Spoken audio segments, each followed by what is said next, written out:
Hey, what's up, guys? I'm not going over this magazine as much as I'm going over.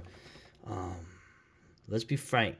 In all these magazines, with the military, war gaming, toy soldiers, model kits, exposés, boomer British magazines about the war, always the war, 80 years on. What is it? Why is it that, let's be honest, you always gotta have, if you want to sell, the most bought, the most looked at, the most interested, the ones that still bring in money, okay, is always the German stuff. You gotta have the German stuff from World War II in it, okay?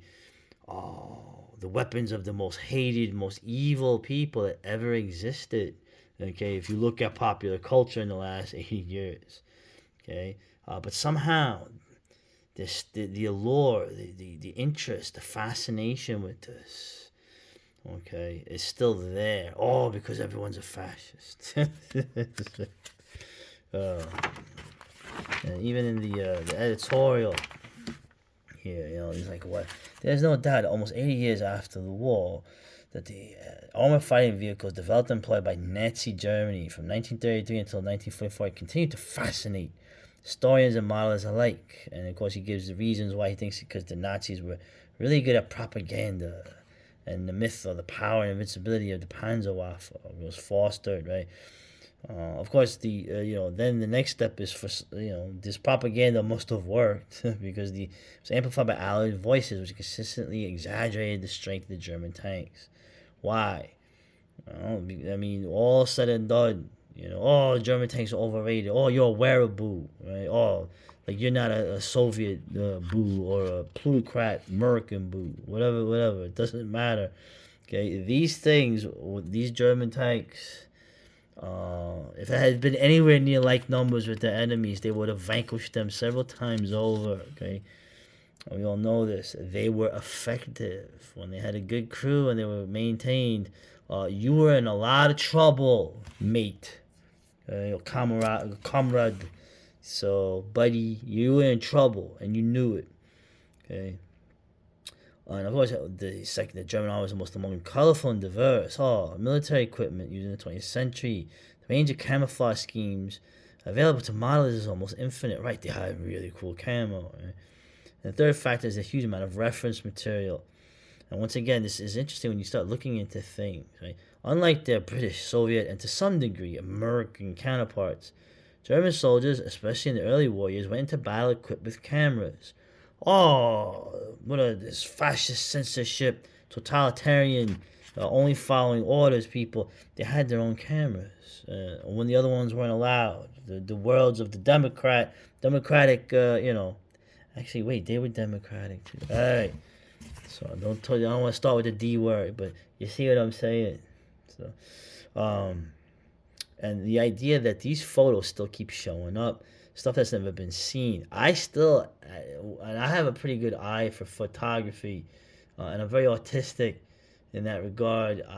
When there's a photo that I've never seen of German vehicles or something in World War II, I recognize it right away. And there is still tons of photography, whether in books like the Casemate or the Pen and Fountain publishers or in magazines. There's still a lot of photos that I still have never seen that keep popping up. And a lot of it was from the Germans, whose evil government still allowed them to take photographs on their personally. Amazing.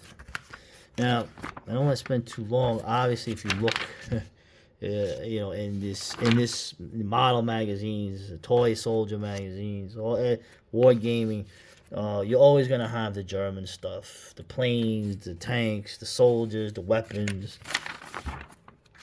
Even that fake ass Bundeswehr. Ugh, get out of here. But you're always gonna have, and the great painted artwork. As much as the model kits, the painted artwork on a lot of them are nice. But you always having these dudes everywhere. You gotta have them. Okay, 80 years after they've been annihilated, there's still an allure to that. Right?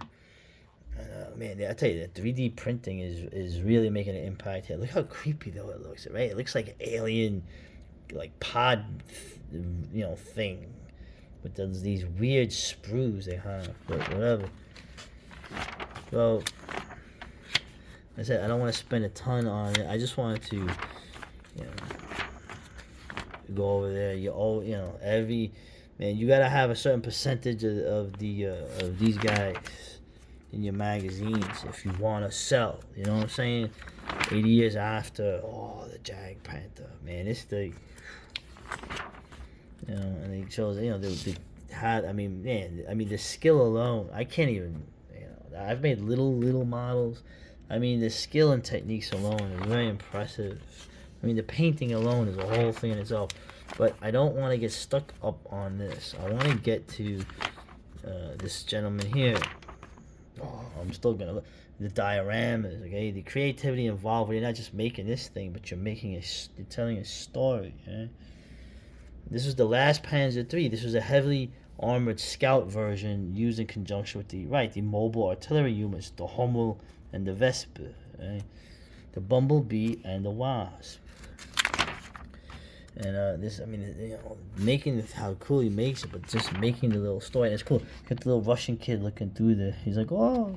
It's like, so these guys are probably, they're gonna be mean to him. Nah. They'll be like, hey, Kinder, you better get the hell out of here before the fireworks go off. So now getting to round up the whole issue of this, right? This guy here is a modeling expert and also a historian on German World War II armor, right? Is that a Mark IV? The early Mark IV, right? With the 75 millimeter. Right? There's a Mark III. There's a Tiger. Yeah, he's laughing. Look at these, man. The Sturmgeschütz, the workhorse, man. This thing, the Königstiger. Well, we'll get to brass tacks here. Wartime German armor continues to be a mainstay of many modeling benches, and there seems to be no relenting in the release of new German armor kits. Why do you think German armor has such enduring popularity among hobbyists? The reason we are where we are now goes back to the early interest in German armor by Japanese manufacturers like Tamiya, and Nichimo in the 1970s, right? When I first was cutting my teeth in the hobby at the time, the box art is what attracted me the most. I was in awe looking at the photos, the built models and dioramas featured in the Tamiya catalogs in the late 70s. Basically, I think modelers are drawn to the aggressive look of German armor, okay, as well as wide variety of the tanks, armored cars, half-track, soft-skin vehicles that were developed, okay? They look cooler than everybody, right? Like the guy from Marduk, the guitarist, he goes, why do you have so many German imagery from World War II? He goes, a King Tiger is always going to be cooler than a Sherman, right? As the war progressed, German innovations in the use of camouflage paint schemes, right? Improvements made to existing designs and the newer tanks like the Panther, Jag Panther, Tiger 2, Tiger 1, Jag Tiger, you get it. Ron Volstad, I guess that guy is probably, was a name in modeling, once told me that Freddie Lung, the owner of Dragon Models, right? Dragon Models is a huge model company out of Hong Kong, right? Freddie Lung, the owner of the Dragon Models, confided to him that the worst-selling set of German figures still sold more than the best set of Allied figures, right?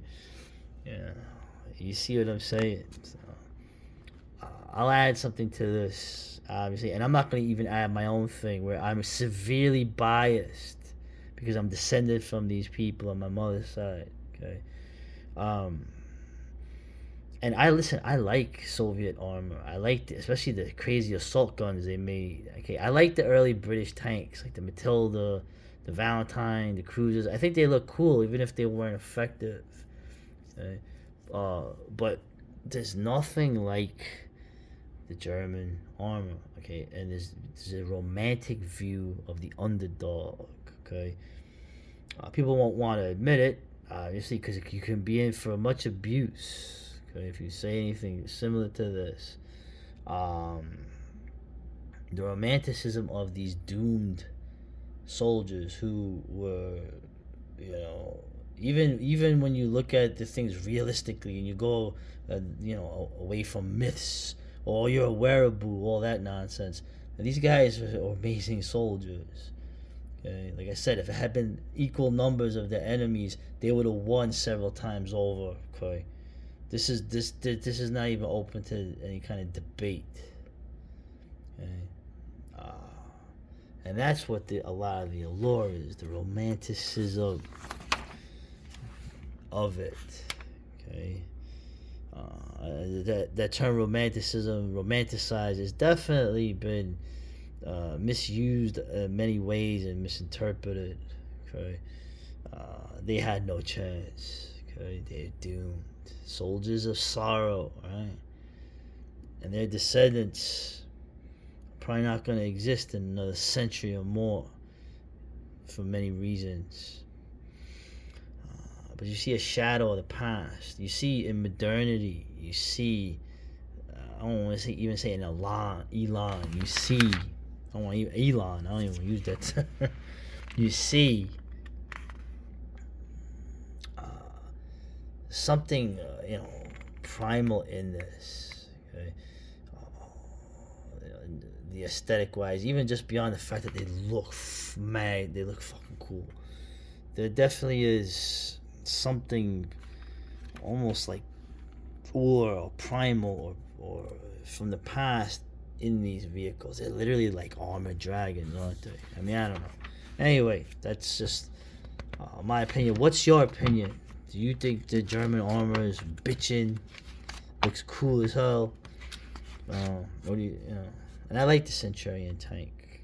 Oh, yeah, maybe not this one, but that was a great tank, Centurion tank. But regardless, what do you think? Why do you think they're still in the lore 80 years later for a long annihilated entity, a military political entity, and their vehicles? And do you agree with me that these are the coolest looking ones? Okay. Just like in Gundam, other than the Gundams, of course, a lot of popularity is for the enemy based on these guys in that very popular model subgenre as well. So anyway, I'll just leave it at that. Just let me know what you think in the comments. And once again, thank you, Japan. Thank you. Later.